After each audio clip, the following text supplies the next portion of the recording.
Good morning, everybody. I want to begin by saying what a pleasure it was for me to meet with Prime Minister May and congratulate her on becoming Prime Minister. We've had occasion to be together before in other settings, but this is the first time that I had a chance to address her as Madam Prime Minister. I'm glad that Theresa and I could meet early in her tenure. The Prime Minister continues to be a steadying influence during a time of transition. It was a wide-ranging conversation, but it began with the basic premise that even as the UK pursues an orderly exit from the EU, together we reaffirm the very special relationship between the United States and the United Kingdom. It will not simply endure, but it will continue to grow stronger with time. The vibrant economic partnership between our countries will continue. As the UK gains further clarity on its new relationship with the EU, our two countries will be discussing ways in which we continue to sustain and strengthen our trade and investment ties. Here at the G20, we will continue to pursue an agenda of inclusive and sustainable growth. When it comes to security issues, under Prime Minister May, the UK has reaffirmed its strong commitment to the transatlantic security architecture. We are NATO allies. We see the world in the same way. We will continue to oppose Russian aggression in Ukraine. We will continue to counter cyber threats. We will continue to work diligently to root out terrorist networks, and will work to destroy ISIL. At a time when the international order is under strain, I also emphasize the degree to which United Kingdom's leadership on the world stage is essential. We are grateful for the UK's indispensable role in achieving landmark agreements on climate change, on issues of energy security and global development. We will continue to count on being able to stand together, stand strong with our British friends to make sure that international norms and rules are enforced and are maintained. The bottom line is that we don't have a stronger partner anywhere in the world than the United Kingdom, and despite the turbulence of political events over the last several months, we have every intention to making sure that that continues. And so I look forward to our partnership. This is my last G20, Theresa's first, but the continuity of the relationship between the United States and the United Kingdom, that stretches back many decades, and it will continue for many decades to come. Theresa. Thank you very much, and I'm very pleased to be here at my first G20 summit, and pleased to have had the opportunity to meet you, Barack. And as you say, the United States is a special partner for the United Kingdom, a long-standing ally and a close friend. We share the same values of freedom, openness and tolerance. We share intelligence and technology. Our troops train, fight and recuperate together. And together we do more together than any other two countries in the world. And I think that's as true now as it has ever been. And our discussions today have been wide-ranging. We focused on Brexit, on the threat from Daesh, the situation in Syria, and on the need to do more to solve the migration crisis. I'd just like to say a few words on each of those. First, we have talked about Britain's decision to leave the European Union, the process now and what Brexit means for the UK's relationships with our European friends, but with other countries too. The UK has always been a strong partner for the US, and that will remain the case. We have a thriving economic relationship. British businesses export twice as much to the United States as they do to our next largest market, and the United States is the largest inward investor in Britain, with total American investments providing more than 1 million jobs. We need to build on that strong foundation as the UK leaves the EU. We're both strong supporters of free trade. And today we've discussed how to take forward consultations to ensure that the UK and US have the strongest possible trading relationship. And this reinforces my belief that as we forge a new global role for the UK, we can and will seize the opportunities that Brexit presents and make a success of it.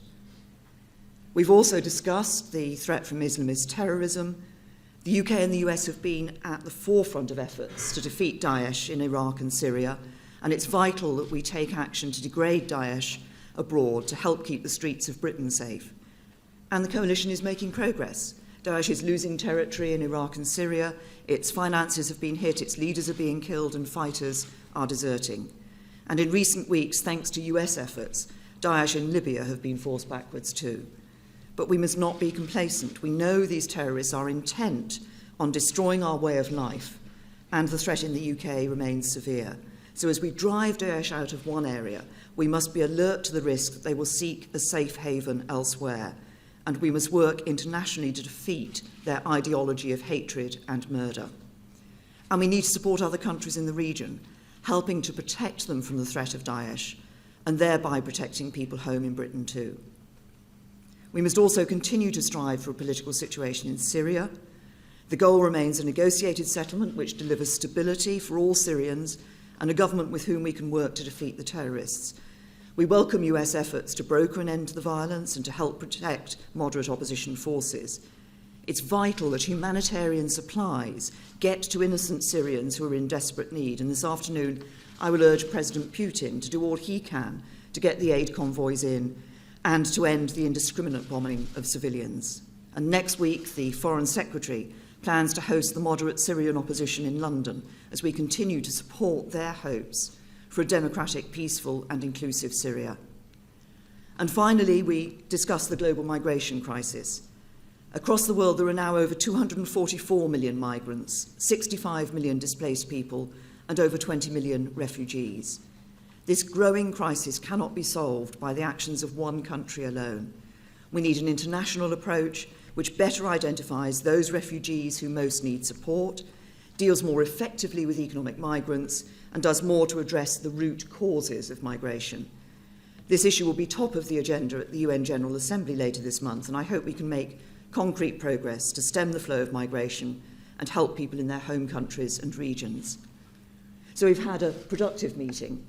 It's been an opportunity to discuss how we respond to some of the great challenges we face. And I look forward to continuing our discussions at the summit, particularly on the global economy. We understand that many of our citizens are frustrated by the pace of globalization and feel they're not experiencing the benefits of international trade. We both believe this is an issue that we as G20 leaders cannot afford to ignore.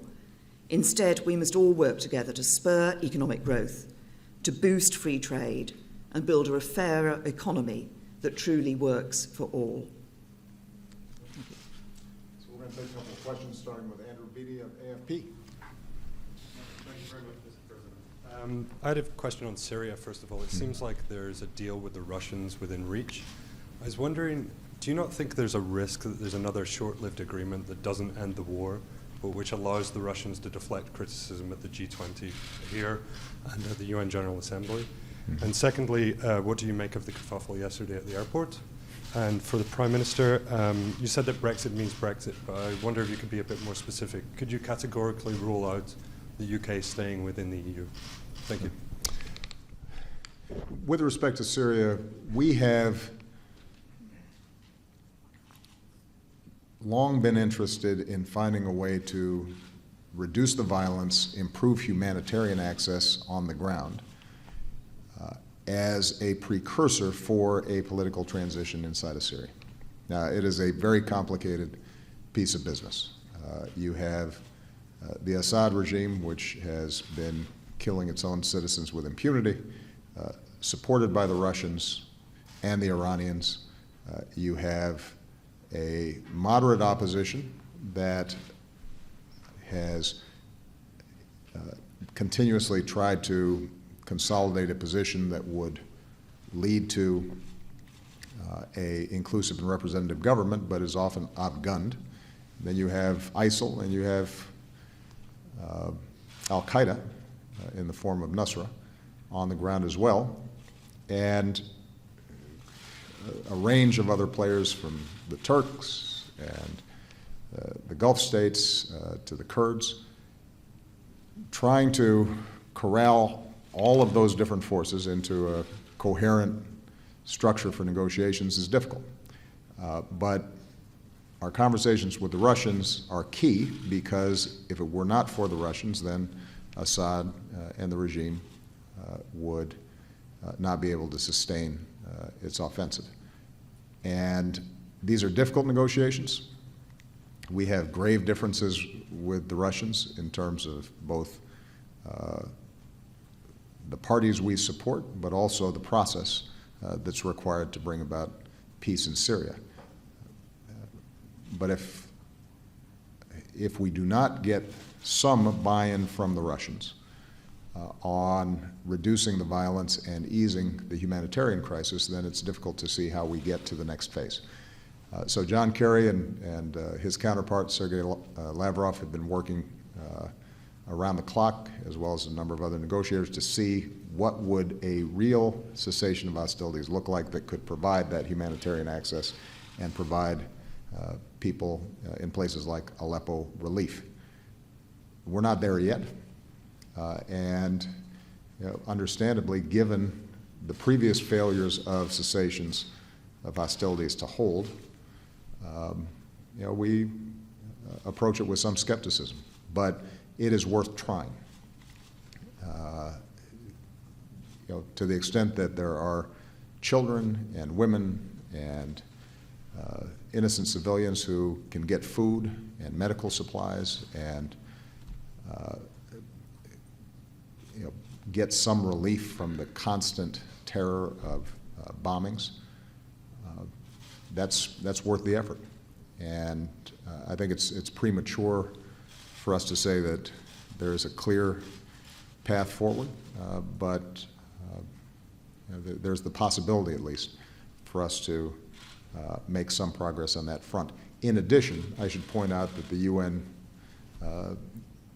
Special Rep, Stefan de Mistura, has been also coming up with a longer-term structure for a political transition.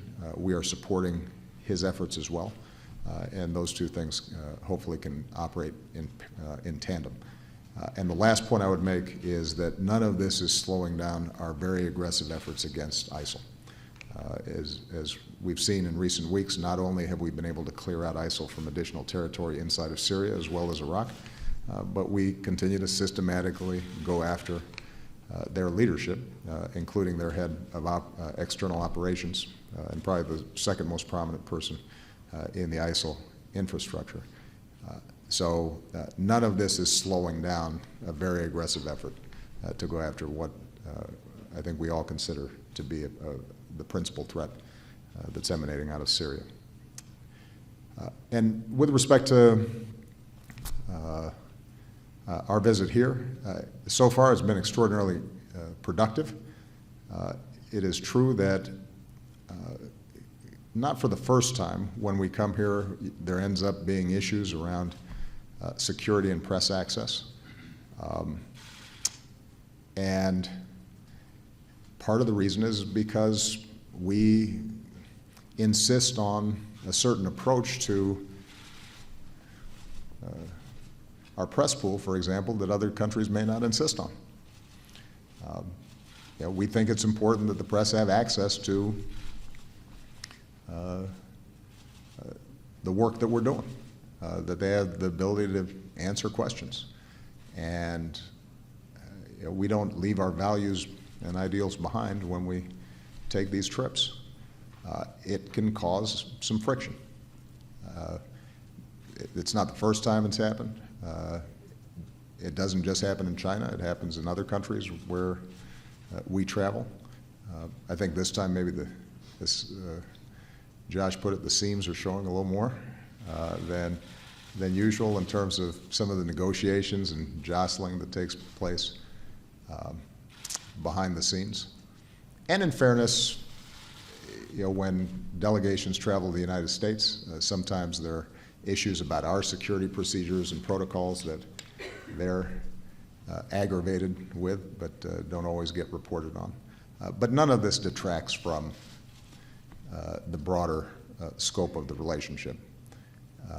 As we saw yesterday, President Xi and I continued what has been a historic joint project to elevate climate change issues The bilateral discussions that we had yesterday were extremely productive and continue to point to big areas of cooperation. When I bring up issues like human rights, there are some tensions there that perhaps don't take place when President Xi meets with other leaders, but that's part of our job. That's part of what we do. And so I wouldn't overcrank the significance of it, because, as I said, that this is not the first time that these things happen, and it doesn't just happen here. It happens in a lot of places, including, by the way, sometimes our allies. Part of it is we also have a much bigger footprint than a lot of other countries. We got a lot of planes and a lot of helicopters and a lot of cars and a lot of guys, and if you're a host country, sometimes it may feel a little bit much. You notice some chortling among the Brits. They probably find it a little overwhelming as well.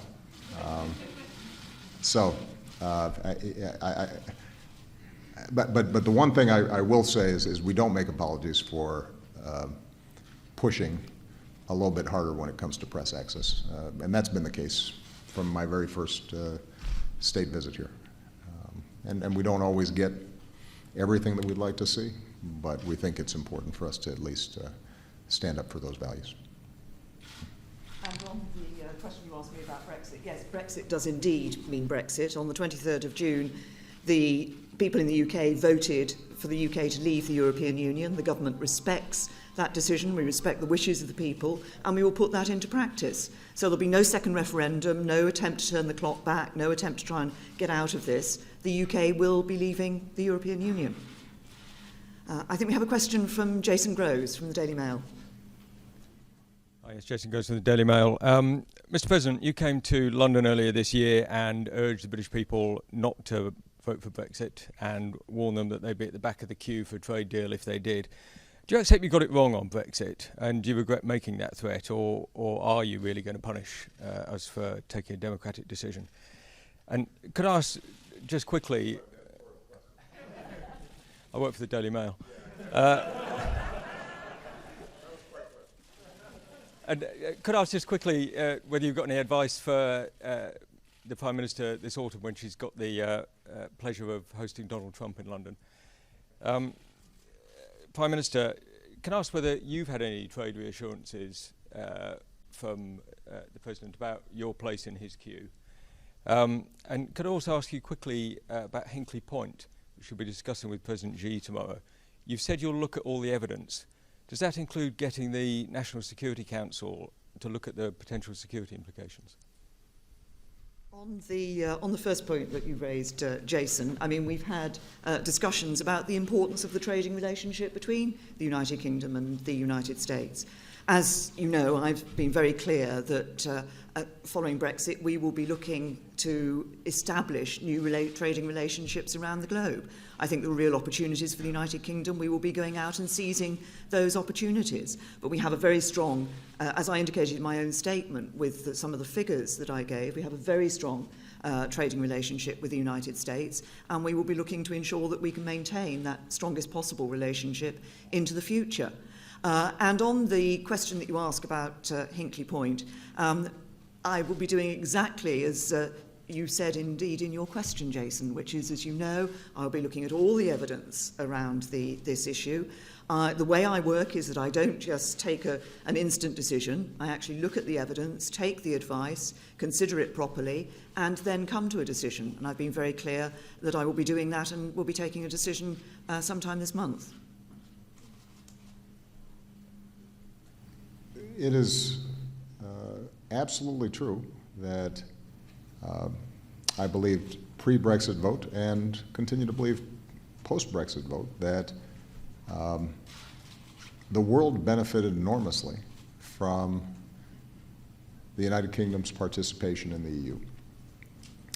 But I also said at the time that ultimately this was a decision for the British people, and the British people made that decision. And I never suggested that we would, quote unquote, punish Great Britain. As you will recall, if you were at that press conference, I was asked about the viability of immediately negotiating a separate trade agreement between the United States and the United Kingdom, because I think the notion was that the consequences of Brexit would be minimal, and we would just go ahead and start lining up a whole bunch of free trade agreements separate and apart from the EU relationship.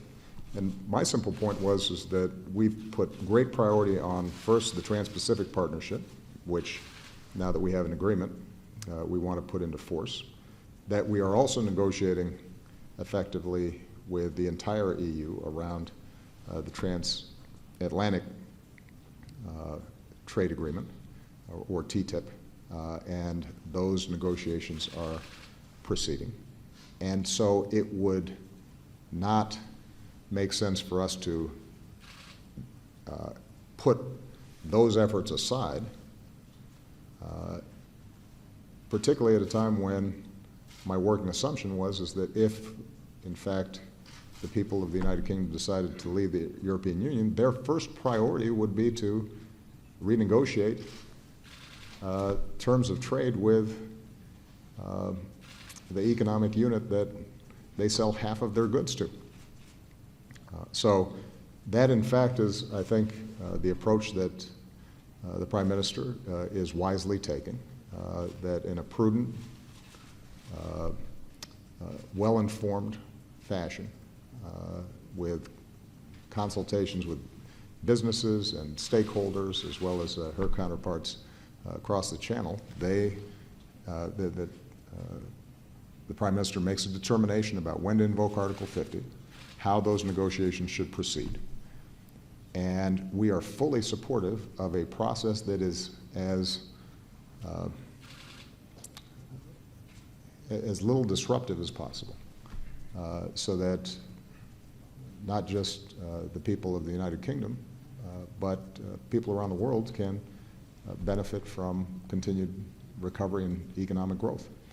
And what I've committed to Theresa is that we will consult closely with her as she and her government move forward with the Brexit negotiations to ensure that we don't see adverse effects in the trading and commercial relationships between the United States and the United Kingdom. Obviously, we have an enormous amount of trade that already takes place. We have a lot of investment between British companies in the United States and U.S. companies in the United Kingdom, and that's not going to stop. And we're going to do everything we can to make sure that the consequences of the decision don't end up unraveling what is already a very strong and robust economic relationship that can become even stronger in the future. But first things first. And the first task is going to be figuring out what Brexit means with respect to Europe. And our first task is making sure that we get first TPP done, but also that we move forward on the TTIP negotiations, in which we've already invested a lot of time and effort. Okay? Thank you very much, everybody.